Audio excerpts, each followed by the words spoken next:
Hello everyone and welcome to episode 8 of my ongoing XCOM 2 challenge run series here on YouTube.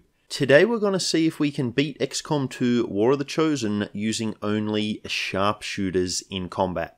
Now sharpshooters are an interesting class. They wield a sniper rifle and pistol. The sniper rifle does good damage, but it takes 2 action points to shoot, unlike a normal gun which only requires 1. So this means, at least initially, they can't move and shoot their rifle in the same turn. Now this is obviously quite a big limitation, and when you factor in the amount of missions we're going to encounter that require us to move quickly, taking out enemies and racing against the turn timer, you can probably see that not being able to move and shoot is a pretty big drawback. Heck, you can't even reload and shoot either, which causes its own problems. But at least we have the pistol, right? Now it does have some advantages. Yes, we can move and fire it, but even better than that, we never have to reload the pistol. But to counter this, the damage output is not amazing. Even at beam level, it does a measly 3 to 6 damage per shot. Now one side of the skill tree focuses on using the sniper rifle, maximizing the damage we can do with it. The other side focuses on using the pistol and generally being able to shoot with it multiple times per turn. So what are my expectations for this run? Well, sharpshooters are one of my favourite classes, and by the late game, I think a powerful sniper is going to be one of the strongest units that you can have on your squad. But the early game, they're pretty bad. Their aim isn't great, so camping with the rifle usually isn't a viable strategy, and the pistol does really bad damage. So assuming we can survive the early game, I think things will get a lot easier as we progress through the campaign. And by the late game, things should be pretty easy for us. Now, I do have a special plug today.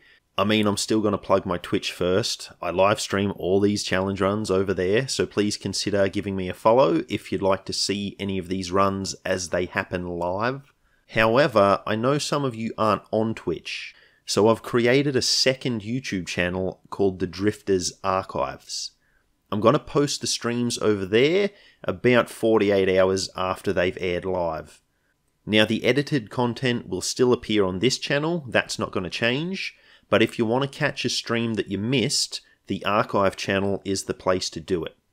The footage quality won't be quite as good on that channel, but should still look pretty decent, so please consider checking it out and giving it a subscription. The links to both the Twitch and the archive channel are in the description below. Oh, and there's another thing. You probably noticed it already.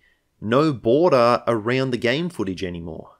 A few people told me they hated the border, and no one told me that they liked it, so I decided to get rid of it. More screen space for the game, so I hope you like that. Now we've got the usual rules in effect. We're playing on Commander difficulty under Honest Man rules, which means we can only reload in the events of misclicks and glitches. And of course the big one, we can only use sharpshooters in combat. But today there's actually a special 4th rule at play, and it's a very important one, very important. All gunslingers, now that is sharpshooters who are focusing on the pistol perks, have to wear cowboy hats. All of them, no exceptions. I don't normally use cosmetic mods as they slow down my PC, but for this run, I've made an exception. And to go totally off topic for a moment, has anyone read The Gunslinger by Stephen King? The first sentence is quite possibly my favourite line in any book ever. The man in black fled across the desert and the gunslinger followed. It's just such a simple sentence, but it really captured my imagination the first time I heard it. Best hook for a novel ever, in my opinion. Anyway, we'll get back to XCOM now, because that's what you're all here for. I used the Starting Soldiers mod to replace our regular starting barracks with 12 sharpshooters, and we hit the first mission. And we start out on a roof. That is absolutely perfect for our snipey boys and girls. I know I said their aim isn't great early game, but it is better than other classes, and having the height advantage buffs it even more. So we see the first pod, and all of our soldiers have an over 90% chance to hit. That is beautiful, and something that you don't see on the Gatecrasher mission all that often. So we take out the first trooper, but his buddies are out of line of sight and they don't activate. It's really weird, and I'm guessing that it's not intended behaviour. So we have to send Failed out as bait to lure the troopers into our Overwatch fire, and that's exactly what we do. One trooper does survive, but not for very long. Failed then pushes forward to find the second pod, and we repeat the same strategy. Again, we can't hit all the enemies, but the ones who survive don't hit us, and we're then able to finish them on our next turn. So that's a flawless first mission, and it was the first attempt. That hasn't happened in quite a while. I'm gonna try not to mess this one up.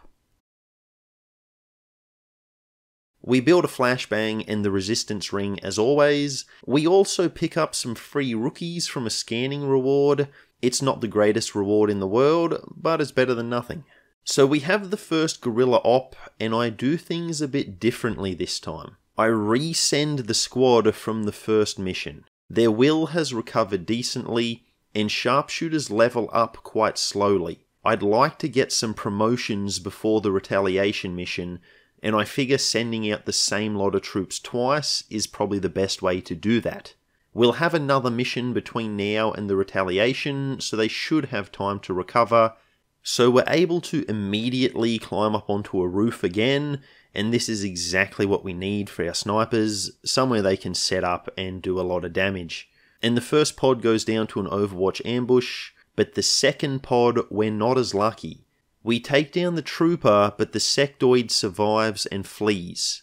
And it's running across this barren parking lot where there really isn't much cover, so I'm not hugely excited about chasing it. Alas, we do need to find the field commander, so we have to rush across the lot. I could have left some of the soldiers on the roof and used Squad Sight. Now if you don't know, Squad Sight is an amazing ability that all of our sharpshooters get. It lets them target enemies beyond their visual range. So as long as someone else from the team can see the enemy, they can too. But if there are any obstructions in the way, the ability won't work. And here, I'm kind of afraid that the commander will be on the other side of this massive building. So Squad Sight wouldn't work in that scenario. So that means we need to hit the pavement and get running. But it turns out I'm actually wrong, and the field commander is around the side of the building. Now luckily, by the time we get to him, Failed has actually crossed the entire parking lot and climbed on top of the massive building. So we inflict some big damage there, and then DJ finishes him off. We do still need to eliminate the rest of the enemies, but we're now under no time constraints, and that's going to help our slow-moving snipers quite a bit.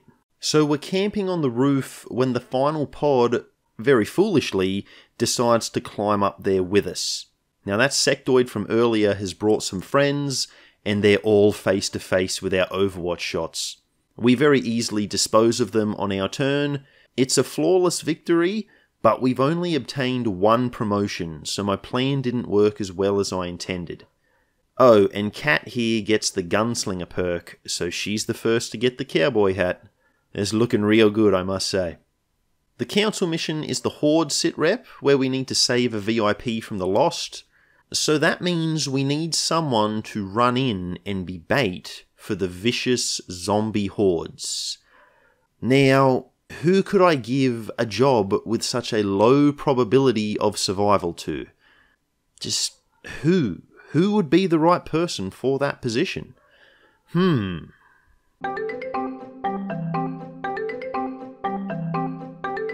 Alright, Leeson, get in there, man. But truth be told, he's not really in much danger on this one. KJ and Red Devil are parked on a balcony, and they provide amazing covering fire while Leeson advances. And one of our newest characters, Rat Lord, is on ground level, and he actually makes quite a number of tough shots too. Our sharpshooters do a fantastic job of keeping the Lost off Leeson, and we actually make it out really easily. I mean, I guess it's in the name, sharpshooters, and they lived up to it on this one. Drifter and Failed returned from Covert Op, and they've thankfully both gained promotions. That means a cowboy hat for you, Drifter. However, I make Failed a sniper, and my general thinking at this stage is to run probably 2 snipers and 4 gunslingers per team, but that may change as we progress, we'll just see how we go. So now it's time for the retaliation mission. And let's see, which Chosen could possibly show up first? Well, which Chosen has shown up first for the last 4 or so videos? And which Chosen is the one that I hate facing the most in the early game? Yep, he's back again. The Warlock is terrorizing me. He just won't leave me alone. And he's got some brutal abilities this time too. Like literally, he has the brutal ability as well as regeneration. And to make matters worse, we're stuck in this weird forest area and there's barely any decent cover. I can see a tower in the distance, so I do try to get there, but we get cut off halfway by an advent pod. So now we're stuck in this riverbed with no good cover, we're surrounded by advent, and the Warlock is calling a zombie in on top of us. Not the best situation, I won't lie. I decide to focus on the zombie and the trooper. If I can take those 2 out, I'll be happy. The sectoid on its own won't be too bad, and it has way too much HP even if I did want to take it out. Now our pistols do a minimum of 2 damage, so we thankfully have enough firepower to take out both the targets that I want, but we do have to use a grenade to do it. The sectoid then disappears into the fog. We do need to chase it, but the cover is just horrible. And then in our pursuit, we uncover a priest and trooper. But I have to say, once again, our sharpshooters really live up to their namesake. We make 2 shots around the 50% mark, and that's a really nice change of pace after the grenadier run. Now the priest and the sectoid do survive, but there's thankfully no mind controls, but Drifter is hit with a stasis. We do finish the enemies off, but it takes us a couple of turns, and it costs us the rest of our grenades. We have still got a flashbang though, so that's something. And then finally, after what feels like an eternity of trekking through scorched earth and rotten corpses, we make it to that tower I saw at the start of the mission. But just as we get there, the Warlock shows up. He's on high ground too, which makes his groundling weakness absolutely useless to us. He mind controls DJ, so I opt to move the other soldiers further towards the Warlock so we can take cover from DJ. Now that may sound like a weird strategy, but the Warlock hardly ever uses his rifle, so being flanked by him really isn't a big deal. But of course, DJ has other ideas. You see, he's not interested in shooting at us. No. You remember that flashbang that we still had? Well, DJ is the one carrying it, and he throws it down on our whole team. And we have done some damage to the Warlock with our pistols, but between his armor that we can't shred, the pistol's low damage output, and the Warlock regenerating health, we're nowhere close to beating this guy. So Kat has been dazed, and I actually opt to leave her this way. This causes the Warlock to move in. Now there's a chance he'll abduct her, but there's also a chance that he'll simply steal information from her and leave her unharmed. Now thankfully we get the latter, and since the Warlock has the intel that he came for, he now retreats. So this can be a good strategy when dealing with the Chosen. Just let them approach the dazed soldier. Even if he had taken Kat, we probably would have gotten a chance to rescue her later on in the campaign. And even if we didn't, it still beats getting squad wiped like in the Rangers run. I also could have evac'd, but that would have meant leaving DJ behind because he was mind controlled, so I didn't really want to do that. And that was our first real setback of the run, but it wasn't a disaster, so I'm not worried. At least not yet. Also, there was no faceless on this mission. Now that's going to delay our Mimic Beacon research, and I'm very unhappy about that. I really don't know why the faceless didn't show up on this mission. And it happened in the Grenadier run too. It's kind of annoying me. We begin training those 3 rookies that we picked up in the GTS. We're going to make them all sharpshooters, obviously. And then we head out on our next guerrilla op. And this one has the Shadow Squad sit rep. This gives every soldier 1 use of the Conceal ability. And Conceal plus Squad Sight can be an absolutely brutal combination in XCOM 2. Brutal for Advent, that is. You can move forward with 1 concealed soldier to get line of sight on the enemies, and then use Squad Sight to attack the enemies from outside of their visual range. It means the aliens have no one to fight back against, as they can't even see where your attacks are coming from. But that strat does require decent terrain for it to work, and we just don't have that on this mission. There's a building we want to try and get on, but there's a network tower at one end of it and a pod at the other. So there's just no way onto that roof right now. And even worse, a second pod now has us in its view. Even if we try moving away, they'll just follow us thanks to up-throttling, so I decide we might as well just engage. So we take out the Trooper and Stun Lancer, but a Captain and Sectoid survive. Now interestingly here, the Captain marks Drifter, and that causes his return fire to activate. So I never knew abilities like that could activate return fire, but apparently they can. But here, I've placed Drifter and Cat too close together, and the Captain grenades us. And this was a really bad play on my part. Make sure to spread your troops out enough that 1 grenade cannot hit 2 of them. You do it for this very reason. Try to avoid clustering your soldiers together whenever possible. But the Captain only has 1 HP left, so we quickly take our revenge. Now meanwhile the Sectoid has hidden in the canal, so I simply move Ratlord away, and this causes the Sectoid to lose line of sight. So then the Sectoid has to come up to street level and come to us, rather than us chasing it. Now it does mind control Ratlord, but it doesn't live long enough to do anything with that. Alright, so now that those pesky pods are gone, you can see how this Conceal plus Squad Sight strat is supposed to work. Cat has regained concealment and pushes on. Meanwhile, the rest of the sharpshooters are on high ground, out of line of sight range. We use Squad Sight to activate the pod, and even though the Sectoid has survived, it can't see Cat in concealment, so she's safe. Instead, the Sectoid moves up and hits a mind spin on failed, but we have the feedback resistance card active, so the Sectoid goes down with feedback damage straight away. And I'm actually curious here why this Sectoid took feedback damage, but the one earlier that attacked Ratlord didn't. Now, is this just a glitch, or is there actually a reason for that behaviour? Anyway, that last part was how I wanted the entire mission to go. Obviously that didn't work out, but still it's better late than never, and you got to see it in action. And the best part is now we've got some sergeants, so that means squad size upgrade number 1 for us.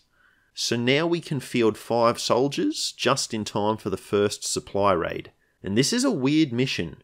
Half the map is this massive barn that's similar to the one from XCOM Enemy Unknown. I don't think I've seen it in this game before though. Or at least I can't remember seeing it, but I do love the fact that the barn has shown up on the Cowboy run. That's really cool. So we stand on the roof with most of the team. There's no cover, but I'm hoping the height advantage should make up for that. And the first pod wanders onto the roof, right into our Overwatch ambush. They do not last long. And check out this Viper as it runs away from us.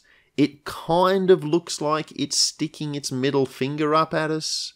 I don't think it actually was doing that, but I still found this really funny at the time. Then the next pod takes cover next to this massive explosive thing, and, well, we get some shades of the Grenadier run here. The good parts of that run, at least. So we send Leeson out to find the last pod, and hopefully lure them into an Overwatch ambush. And yes, Leeson does have to be the bait every single time. I still remember the last video. I haven't forgotten. But the scouting plan actually goes pretty wrong here. I made a tactical error. See, the sectoid mind controls Leeson, so that means we lose our squad sight on all the enemies. So I charge in with Ratlord to get the squad sight back. Now we can see the sectoid once again, but it's pretty far away and it's in full cover. So it's only around a 40% chance to hit it.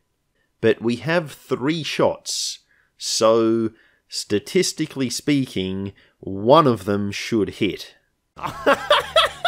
Yeah, well, this is XCOM, baby, so of course none of the shots hit. Ratlord takes a hit from Leeson, but he survives. And see, Ratlord has the flashbang, so we use it to break the sectoid's mind control, and Leeson then lobs a grenade at that beady-eyed little devil and blows it to smithereens. Yeah, sectoid, that's what you get for mind controlling our boy Leeson. Our chance to hit the last trooper is around 75%. After we miss the first shot, I just blow up the explosive container right next to the trooper. Yes, it does cause us to lose some resources that get caught in the blast, but I'm just sick of missing shots at this point. Ain't nobody got time for that. And in a rare instance here, I actually buy something from the black market. A scientist. It'll help us get Gauss rifles sooner, and it'll help all our future research, so I think it's worth the intel cost. And also, once our Gauss weapons are done, we get a research breakthrough that gives us an extra weapon mod on our sniper rifles. So that could be really helpful. So for the next council mission, we have both mag pistols and Gauss rifles. And we're doing some very good damage. The first 2 pods converge on us at the same time, but we still annihilate them. And when it comes to holding off the enemy reinforcements, well, yeah, it's a bit of a massacre, to be honest. And for some reason, some of the reinforcements spawn a really long way away. I'm not sure what that's about, but we still take them out all the same. We have another guerrilla op, and this time the Warlock is back. He beat us last time, so let's see if we've improved. Now the first pod is a sectoid and 2 stun lancers. I try for an Overwatch ambush, but we don't take anything down.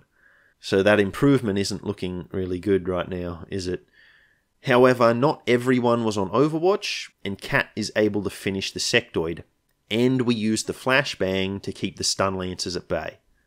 But the real problem is the Warlock is just beyond the stun lancers, so that means we can't really move forward to flank them. We get a couple of misses, but thanks to a crit and 1 shot with Ratlord, we're still able to take both the lancers down on our next turn. And then here comes the big man himself, and he summons in a trooper. Ah, but this time we still have a grenade left, so we can blow his cover and shred him. We then start dealing good damage with our sniper rifles, certainly more than he can regenerate. We take out the trooper, but the Warlock does survive, and he mind controls DJ. Now why does he always go for DJ? I think the AI must target the soldier with the lowest will for psionic attacks. At least that's my working theory. Now 2 of our snipers are out of position, and they're out of ammo. So I decide to abandon the rifles, and we're just going to dash in towards the Warlock, get as close as we can, and use the pistols on our next turn. Now DJ does hit Cat with a pistol shot, but she survives, and she does use return fire here too, but it thankfully misses. We don't want to hurt DJ, even though he's currently working against us. Another nade ruins the Warlock's cover, and we're finally able to finish him. The sewer levels are always pretty rubbish for snipers. There's not much high ground, and your squad sight is limited because of all the walls and corners that are in the level. But still, we prevailed all the same. So we've certainly improved since the last time we saw this guy. Now KJ returns from a covert op, and he gets wounded, and we seem to get a massive number of covert op injuries in this run. We're doing really well on the tactical layer, but we still have quite a few injuries from covert ops, and it's kind of annoying.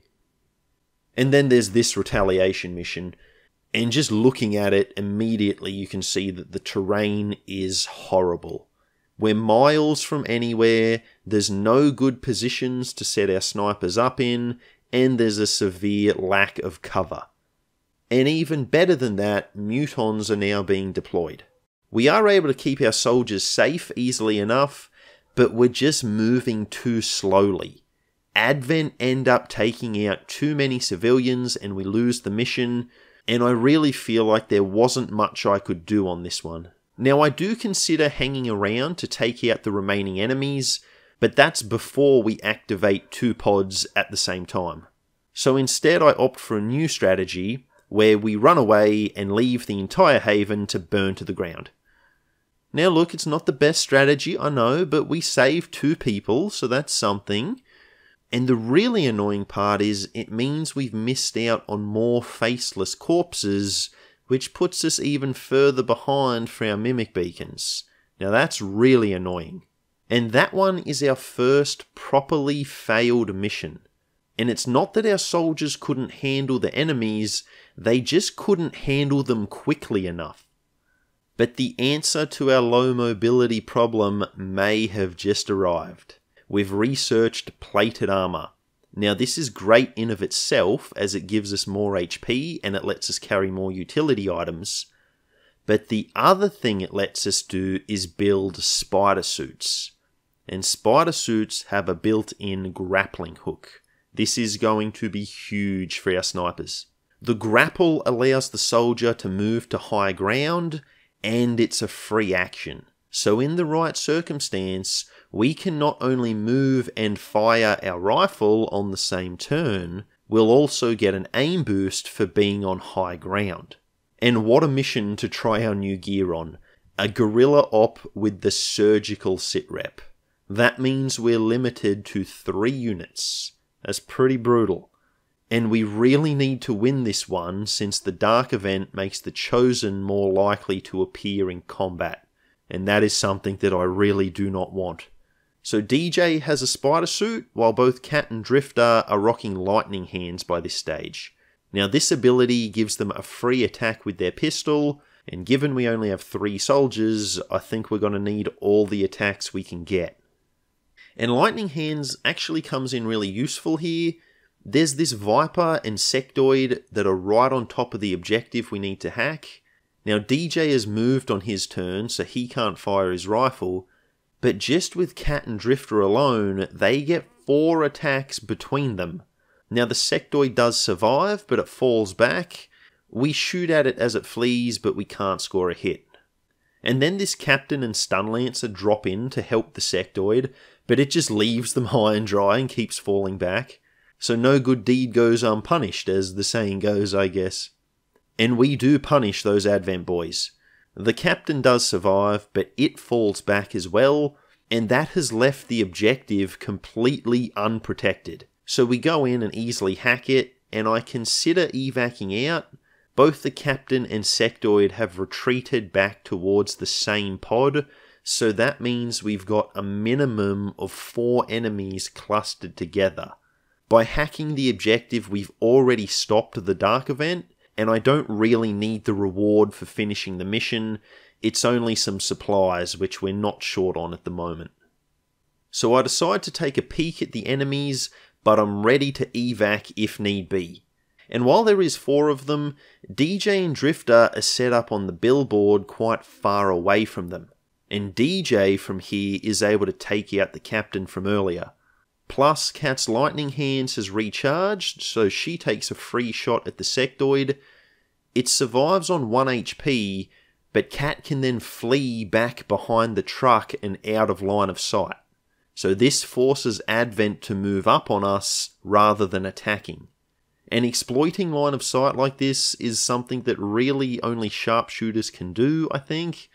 And it's lots of fun, and it's a big part of the reason I like this class so much. So we finish the Viper, and Cat flashbangs the remaining enemies. The Purifier can't do anything at all, and the sectoid misses its shot. Drifter then makes a huge clutch shot and ends the purifier, and with the sectoid now having no one left to defend it, Cat finally puts it down. This thing caused us a lot of problems, but it turns out we didn't need to evac after all. We have a supply raid next, and it's one of those horrible ones where you have to grab the loot boxes and the Lost are present. The mission takes ages and we get bogged down dealing with the Lost and Advent, but we do get a chance to use the Skulljack on a captain, and we still have that feedback resistance order, so when the Codex tries to psionic bomb us, it gets a little more than it bargained for. And even better, the psionic bomb doesn't affect pistols, so we can still shoot to hold off the Lost without having to reload. But because our snipers aren't all that mobile, we only get 4 of the crates, so that's not a great outcome, but keeping soldiers alive is more important than resources. So it seems things are pretty on track, yeah? Well, for those people who came to see carnage and destruction, you're about to get your fix. We have this council mission, and the first pod is no big deal, 2 troopers and we take them down with Overwatch. But then the Warlock drops in, and he's now strong enough to call in mechs as backup. So he sends in some zombies to annoy us, as he does. I use Pyrotechnic's grappling hook to get a better angle on them, only to activate another pod, and this one has a muton. Now since the pod is on a roof, I use a couple of grenades to blow out the floor from under them and send the enemies hurtling into the building below. I was pretty proud of this strategy. We weren't going to be able to eliminate all those guys this turn, they just had too much HP and they were too far away. So removing their line of sight on us was the next best thing. But of course, this has the added effect that we've now lost line of sight on them. So once the zombies are dealt with, we just have to wait. Advent are out there somewhere and they're coming for us. We get some good fortune as one trooper is the only one to get line of sight, and it misses its attack on Pyrotechnic. So now we have to try and find the enemies. Never mind, we found them. They're right on top of us. And don't ask me how, but Deathwing, from outside the building mind you, can apparently throw a grenade through 2 walls and right into the muton.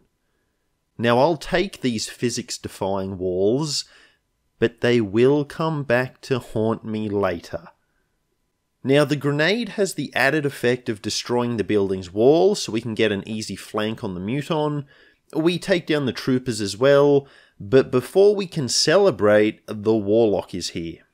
And we have a bit of a problem. Pyrotechnic and DJ with their grappling hooks have been isolated on the roof away from the rest of the squad who are still on the ground. So I run the ground troops through the building and to the main door. The Warlock is parked just on the other side, so I'm hoping on the next turn we can burst out and surprise him.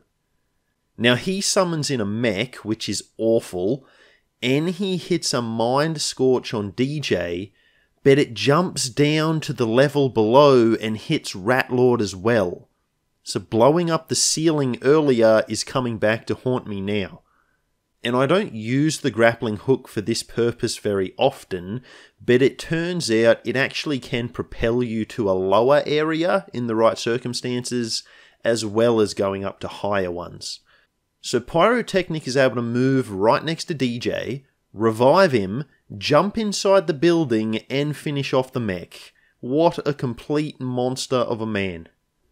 We then drop DJ into the interior as well, so the Warlock has lost sight of our entire squad. But again, that means we've lost sight of him. To make matters worse, reinforcements have been called in, and then we get some absolute trash. You see where the reinforcement landing zone is, right? Well, the Advent soldiers don't land there. They land inside the building. And not where we blew up the roof. No, these guys have moved through a solid wall and ceiling to magically appear inside the room with us. Now this is completely terrible since it means they have line of sight on us, which I obviously wasn't expecting or prepared for. You know, I figured the solid building would prevent them from having eyes on us. But again, those physics-defying walls are doing their thing. And now we are completely caught off guard. So we evac the VIP and then I deploy a strat. And I think it's a pretty good one. We take cover right on the wall of the building on the outside. Now if you didn't know, even if a unit is right on the edge of the building, they won't be able to spot someone who is up against the wall underneath them. So we've killed Advent's line of sight, which they should never have had in the first place, but we'll ignore that. But then the Warlock teleports one of the stun lancers right in front of us. So they have line of sight again. And I had no idea the Warlock could even use this ability. I'm not sure if I've ever seen it before. Now the stun lancer being there in of itself is not the end of the world, but I make a really bad play in response to it.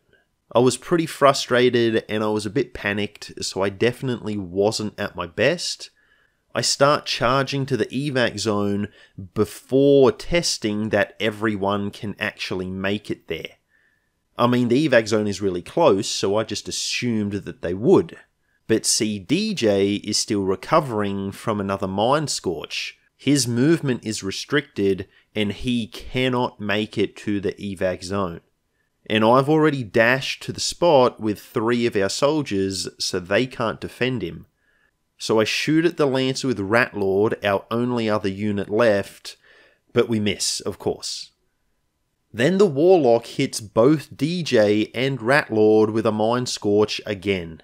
And because they're both dazed, this means we have to skip our turn and Advent get to attack us again.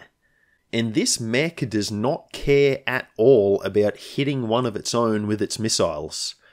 That ice-cold machine mind, I guess. And then the Warlock abducts DJ.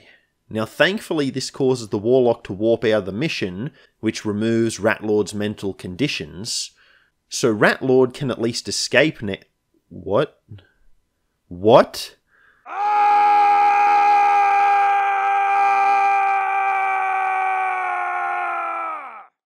You've got to be joking. He's 1 tile short of being able to evac. Oh my goodness.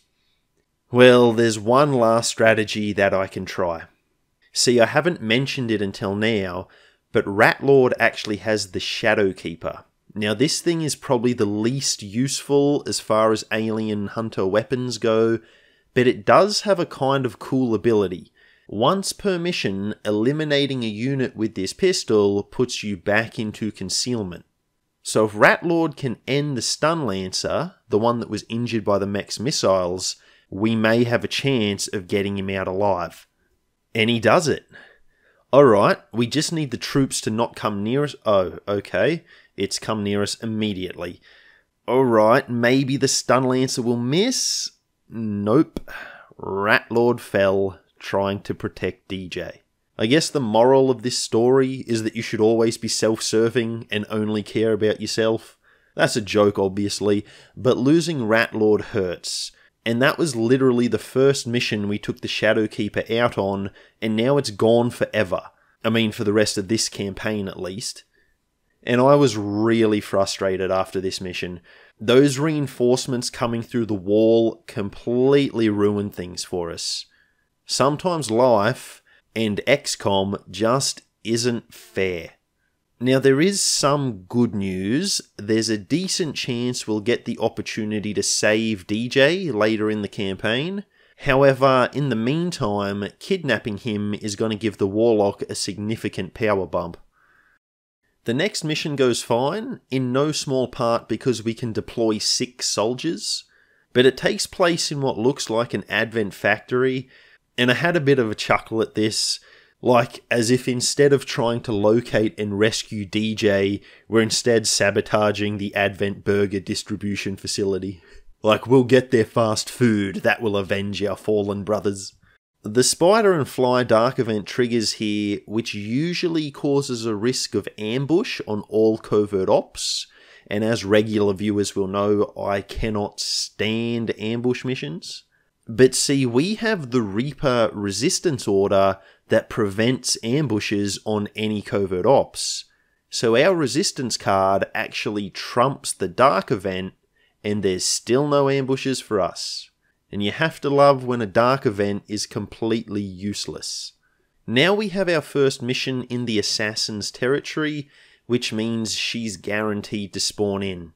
And even worse, it's a retaliation mission. We do have the frost bomb by this point, so I'll try not to lose this item as well, and I've also brought some battle scanners to help us locate the assassin. So we move forward and whoa, oh my goodness, that's a berserker right there. So we start shooting, and of course, in order to use our rifles, we have to forego moving into cover. The accompanying stun lancer and trooper survive, but we do flashbang them to hopefully mitigate the damage. So what does the assassin have in store for us? Beastmaster, Watchful, and Shadow Step. Now Watchful is always a bad one to get, but Beastmaster could potentially be useful to us. If she summons in more Faceless, that means more Mimic Beacons. Or any Mimic Beacons, as it were. We haven't actually encountered a single Faceless this entire campaign. And she has Bewildered, which could be a good weakness for us, given that our gunslingers can make multiple attacks in a turn. So Cat takes a hit from the Lancer, while the Trooper ends a civilian. We take them out on our turn, and then push forward. There's a roof in a pretty central location, so if we can just make it onto there, our snipers should be able to command the battlefield very effectively. So let's lob a battle scanner just to check it's safe, and we get our first Faceless of the run. Say hello, everybody. And of course, by say hello, I mean pump that thing full of magnetic lead until it stops moving. So we'll throw another battle scanner just to make sure there's nothing waiting for us on the other side of the building. Nope, looks all clear. So we'll just make our way up this ladder, and what? This absolutely horrific pod must have been a tile or two out of range of our scanner. And I'm starting to remember why I never use battle scanners. Now the Berserker is thankfully too far away to attack, and the Mutons choose suppression and to target a civilian. So all of that is good, but then the Assassin shows up right in the middle of our squad. The battle scanners didn't help keeping her at bay either. So this is really bad. Deathwing is dazed and the Assassin disappears into the darkness. She stays visible only long enough for me to see the Overwatch symbol appear above her head. Oh goodness. Now her Overwatch mercifully misses, and I decide to plant Cat right next to Deathwing.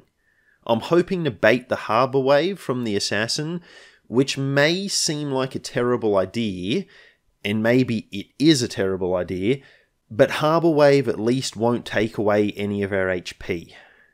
We finished the Berserker and one of the Mutons, but the other one survives.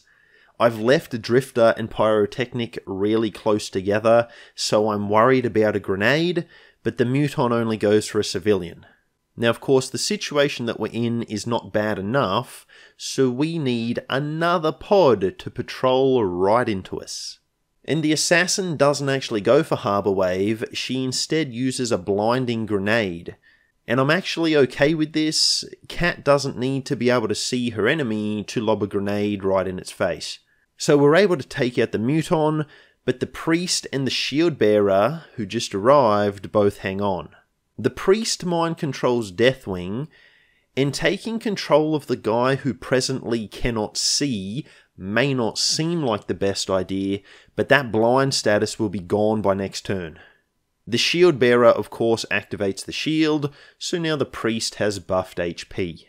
We're not able to take down either of the Advent soldiers, but we can frostbomb the Priest, and this actually breaks the mind control. However, the Assassin hits Drifter, and not only does big damage, but knocks him off the roof, so he takes fall damage on top of that. She then moves across half the continent and disappears again. Now finally, we take down the advanced soldiers. The priest didn't use sustain, and I'm guessing they're not able to use it while they're frozen. We take down another faceless that the assassin has called in, and then we start closing in on her. But she's moved really far, and our squad is really spread out, so we don't make too much ground. She hits Hyundai and disappears again. I try to locate her with a battle scanner, but uncover a faceless again. And we went from no faceless to having them all over the place really quickly. However, we have one battle scanner left, so if this one can find her, yes. The faceless is far enough away, it's not a threat, so we pummel the blue-skinned devil with everything we have, and she finally falls. We then mop up the sludge boy, and our troops head home for a well-deserved rest. And I may not have captured it entirely in this video, but this was a really drawn-out, grueling battle. I'm honestly surprised we didn't lose anyone. If we had been able to get the whole squad onto that roof that I was aiming for, I reckon this would have been a pretty easy victory. Many of our snipers, even at this point in the game, are fairly low level, and they really need that height advantage to boost their aim. Without it, we were really struggling. Now, Deathwing is only a corporal, like I said, low level, but he's picked up the Shred ability. This is gonna be really helpful, and this man, I think, may have just made the A-team. But our leveling up, or lack thereof, I suppose, is becoming a problem on the strategic layer as well. See, the Warlock is growing stronger quickly, and I really want to be able to hit his base to take him out before he can attack the Avenger. But to do the covert op to find his base, we need a Major, and we just don't have anyone that high level yet. We need some promotions badly. Now, when I say promotions, Failed is really the guy I want to get a promotion. He's our only captain, so him getting to major level is the most important thing right now. But see, meanwhile, KJ, who's not a captain yet, he has gotten a promotion. And he's picked up a nice little ability called Phantom. Now, for those who don't know, when the squad breaks concealment, a Phantom soldier can keep theirs. So Phantom can synergize with Squad Sight the same way Concealment and Squad Sight can. And unlike our previous Concealment Squad Sight mission, this time we're not surrounded with rubbish terrain. So I know these last few missions have been a bit stressful, a lot going on, a lot going wrong. So for this one, to change things up a little bit, I thought I might just play some relaxing music and let you all enjoy the power of Squad Sight plus Phantom abuse.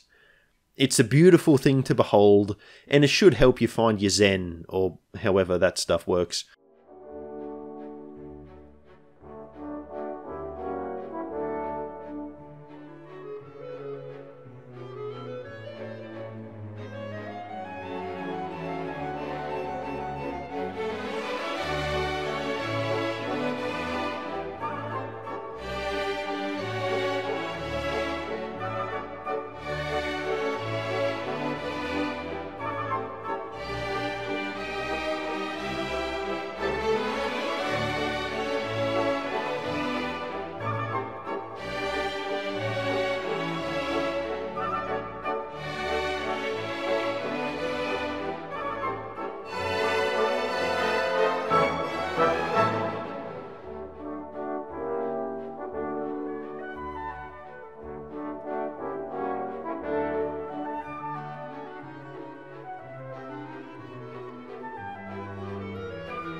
Like I said, beautiful. And even better, the Savage sitrep was active. Those faceless are going to mean more mimic beacons for us. And just like that, we go from 0 mimic beacons up to 2. Not to mention we get the resistance card to build special ammunition instantly. Some Talon rounds, Venom rounds, and AP rounds later, plus an exosuit for good measure, and I'm suddenly feeling a lot more confident about things. But it gets even better. See, Cat reached captain level on that last mission, and now we have a covert op that will not only add 1 HP to our spider suits, but will also give Cat a promotion to Major. Then we can finally go after the Warlock. And thanks to the power of the recruitment pool double up glitch, Ratlord is back on the team. Welcome back, buddy. But while Cat is on her covert op, we have a guerrilla op. So we equip our new toys and we head out. But the Warlock is here for this one too. The first pod consists of 3 Advent soldiers. We're able to take 2 of them down, but we don't have a great angle and the priest retreats to another pod. I try to use KJ to scout where the priest has gone, but when we drop off the building, these civilians blow our phantom concealment. So this leads to a trash pod activation and us burning through Drifter's heavy rocket and a mimic beacon. Now that's not great, but at least we have these items to use now, so I guess things are looking up somewhat. By the time we've dealt with the second pod, we're really short on time, and so I have to push ahead further than I would like to try and make the objective. And of course, this unveils the Warlock. And it turns into quite the disaster. See, the Warlock has taken to one of the roofs, and he's summoned in a mech. Line of sight is an issue, and we can't take it out, so it hits Metla for decent damage. Now thanks to return fire, Metla finishes it off, but then the Warlock mind controls KJ. We're able to hit him with a flashbang to hopefully mitigate the damage he can do, but most of our snipers still aren't in a great position, and the gunslingers that can get line of sight on the Warlock up on his roof just aren't doing enough damage. And just when it looks like we're in a good position to attack him, he drops down to street level. We just cannot pin this guy down, and it's really annoying me. He then mind controls failed, but Icicle finally has a chance to drop a grenade on him. So I do this, thinking it will allow us to get some good shots off on him, but instead he just drops completely out of our line of sight. So yeah, that did not go as I intended it to. And so by this point, I've kind of just had enough, and we just charge in, hitting him with pistols from everyone we can, regardless of if they're a sniper or a gunslinger. And I do use the mimic beacon to see if it will work on the mind-controlled failed, but the Warlock actually goes into stasis, which breaks the control. And this might be the only time I've been disappointed to see a mind control end. I was really curious if it would work on failed. Anyway, by going into stasis, the Warlock has summoned in some spectral stun lancers. We take them out and then return to blasting the Warlock with pistols, and we're finally able to finish him. But my goodness, that was horrific. The buildings there just totally nullified our snipers, and our gunslingers just aren't packing enough punch with their pistols, even with the special ammunition that we've picked up. But, you know, the Warlock isn't enough of a problem. How about we venture into the Hunter's territory as well? Now, his abilities are All-Seeing, Blast Shield, and Low Profile. Now, Low Profile and Blast Shield are always bad ones to roll, and this guy has both of them. His weakness is Brittle, which I guess could be good for our gunslingers, maybe. But given that the Hunter has a grappling hook, I don't like our chances of getting all that close to him. And the game is really not messing around when it says the Hunter can reveal concealed units. Look how far away he is when he blows KJ's concealment. This is complete nightmare fuel. I mean, this guy can probably spot us from the moon, his vision is that good. Now we're in this situation where we have to cross this bridge, And that's pretty awful because there's not a lot of cover, but there is a tall building behind us. So I've left the snipers on the roof while pushing forward with the gunslingers. Now the strategy works pretty well as the snipers can provide good cover to our gunslingers, but there is one problem with our plan, and that's low profile. See, the hunter is on the building on the other side of the bridge, and due to low profile, our snipers are having a really hard time hitting him after the first shot. And meanwhile, our gunslingers are having a hard time even getting to him. And then we get the worst case scenario. Leeson takes a shot from the hunter's rifle, and now he's bleeding. That means he's losing 2 HP every turn. Now we've got 2 turns to get him to the evac zone before he collapses, but to get there, he needs to drop off the building that he's on, race across the bridge, and then climb up another building on the other side. And not to mention, there's still 2 troopers and the hunter standing in his way. So Pyrotechnic makes this incredible shot from underneath the hunter, and we finish him. Now one of the troopers does survive, and it has Pyrotechnic flanked, but instead of taking the shot, it just goes into Overwatch. Not really sure why it did that, but it's good for us, so we'll take it. But you know what's not good for us?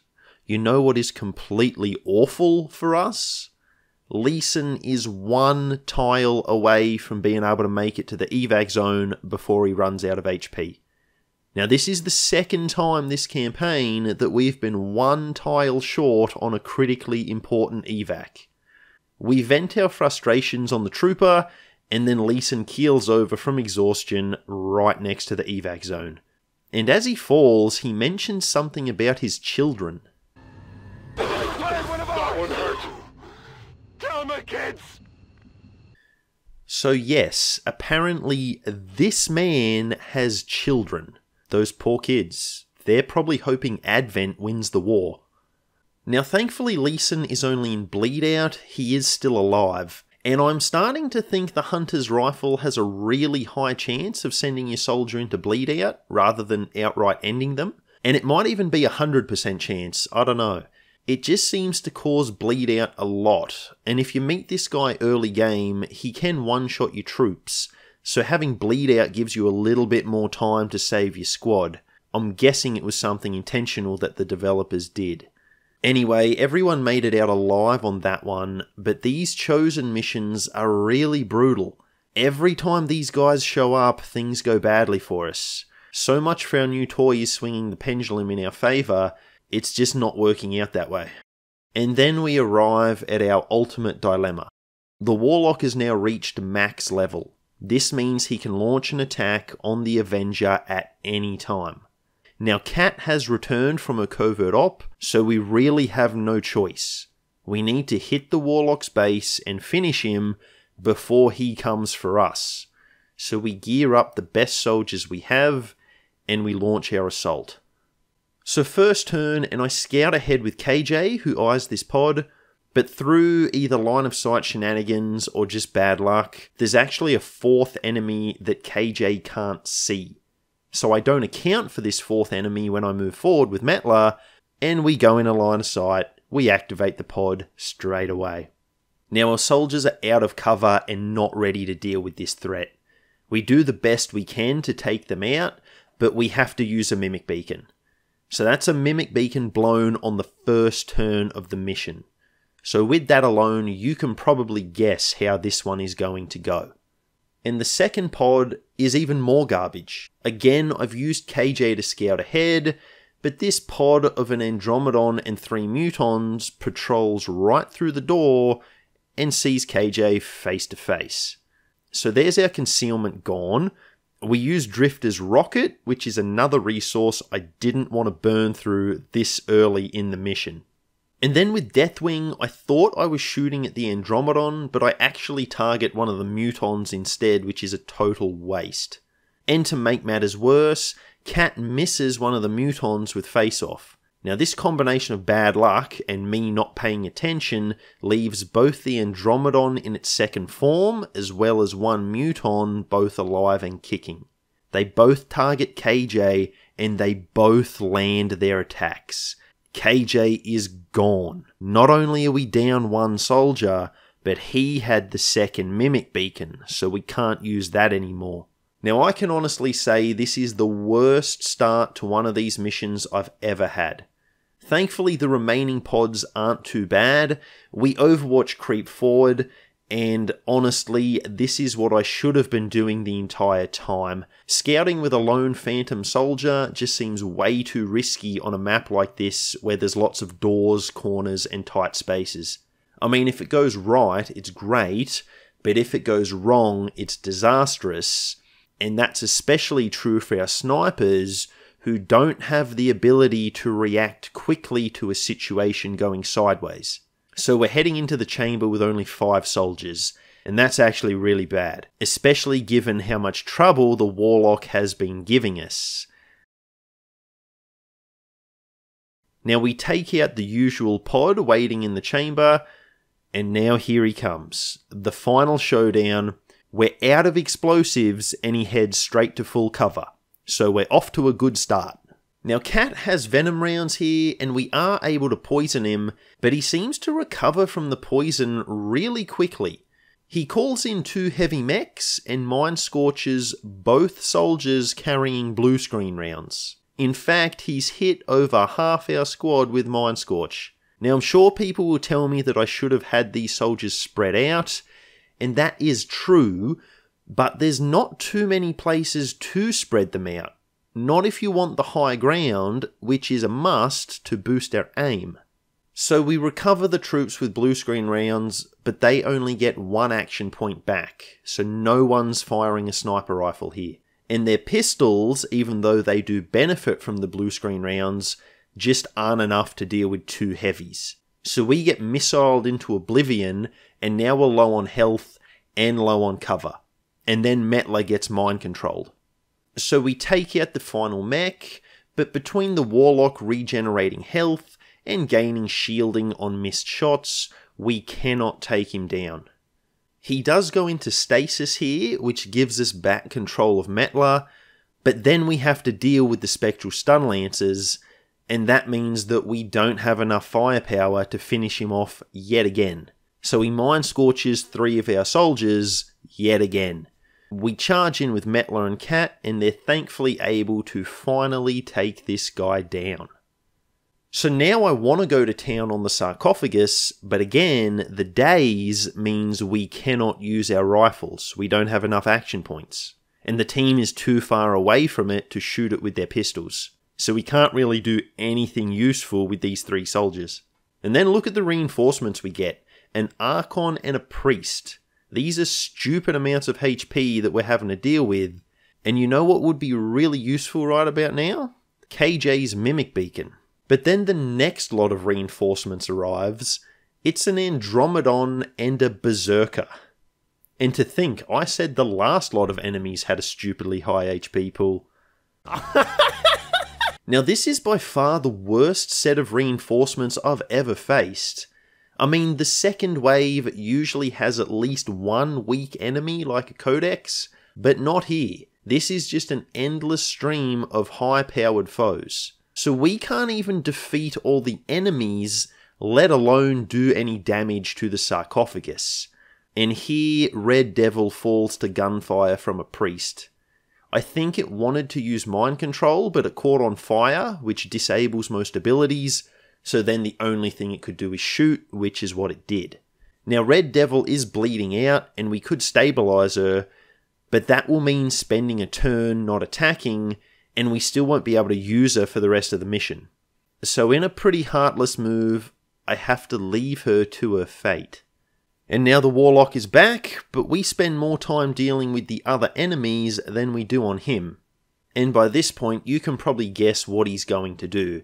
The same thing he starts with every time we encounter him. He brings in some more heavy mechs, as well as Mind Scorch Devastation. Now thankfully the troops are spread out enough that only 1 gets brain fried this time, but the problem is the same as last turn. We focus all our attention on the mechs that we can't do anything to the Warlock. I mean, we can't even finish both the mechs. And now Drifter's mind controlled. I flashbang him and start charging into the Warlock. We're gonna have to use pistols again. But here, Drifter, through disorientation and full cover, still manages to hit Cat. Now I bet he wouldn't make that shot for me. And even worse, Cat uses return fire and poisons him. And by this point, the Warlock is just shooting us with his rifle. I guess he's all out of abilities to use, and that alone should tell you how terribly this is going. I mean, you probably already know how terrible it's going, it seems fairly obvious. I've only ever seen the Warlock use his rifle on the Lost when he didn't have line of sight on anyone in my squad. I don't think he's ever fired at XCOM before in any of my campaigns, and I have played a lot of this game. We finally take him down a second time, but at this point it really makes no difference. Another Andromedon appears, and there's simply no way we can beat this thing, and I just decide to focus all my firepower on the sarcophagus, just ignoring the enemies and hoping their attacks miss. I know that this is an absolutely horrendous strategy, but I'm really out of options at this point. And here the troops get picked off one by one.